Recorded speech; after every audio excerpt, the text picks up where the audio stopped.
Hello friends, പുതിയൊരു വീഡിയോയിലേക്ക് എല്ലാവർക്കും സ്വാഗതം.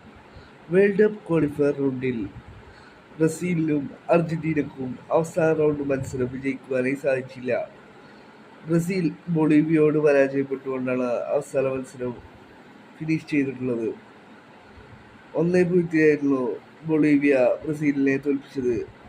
അർജന്റീന ഇക്വഡോറിനോട് 1-0 പരാജയപ്പെടുകയായിരുന്നു. അർജന്റീന പോയിന്റ് ടേബിളിൽ ഒന്നാം സ്ഥാനത്താണ് ഫിനിഷ് ചെയ്യുന്നത്. 18 കളികളിൽ നിന്നും 38 പോയിന്റുകളുമായി ഒന്നാം സ്ഥാനത്ത് ഫിനിഷ് ചെയ്യുകയാണ് അർജന്റീന. ബ്രസീലിന്റെ വേൾഡ് കപ്പ് ക്വാളിഫയർ ചരിത്രത്തിലെ ഏറ്റവും കുറവ് പോയിന്റ്സുമായിട്ടാണ് ഈ ഒരു വേൾഡ് കപ്പ് ക്വാളിഫയർ നേടിയെടുത്തിട്ടുള്ളത്. 18 കളിയിൽ നിന്നും 28 പോയിന്റുകളുമായി ബ്രസീൽ 5-ാം സ്ഥാനത്താണ് ഫിനിഷ് ചെയ്യുന്നത്.